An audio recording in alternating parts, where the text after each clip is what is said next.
সারা দেশের সঙ্গে এ রাজ্যের নদিয়া জেলাতেও প্রায় সর্বত্র আন্তর্জাতিক যোগ দিবস পালিত হয়।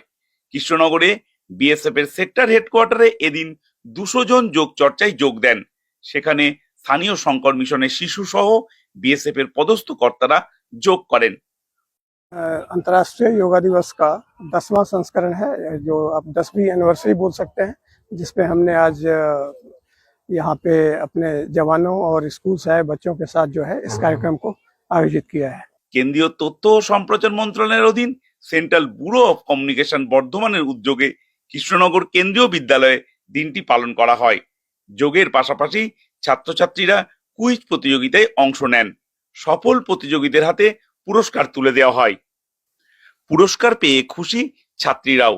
আজ আমাদের স্কুলে বিশ্ব যোগ দিবস উপলক্ষে একটি কুইজ কম্পিটিশন হয়েছে এবং সেখানে আমি প্রাইজ জিতেছি। আমার খুবই ভালো লাগছে।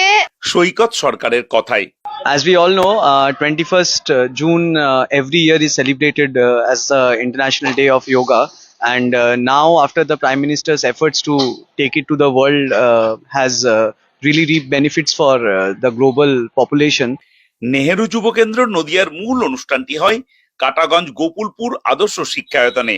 তারই টুকরো টুকরো ছবি দেখে নেওয়া যাক। অনুপম মোদক, আকাশবাণী সংবাদ, কৃষ্ণনগর, নদিয়া। शाम को नहीं तो सुबह को होगा योगा योगा योगा योगा योगा योगा योगा। आओ मेरे दोस्तों हम अपनाए योगा।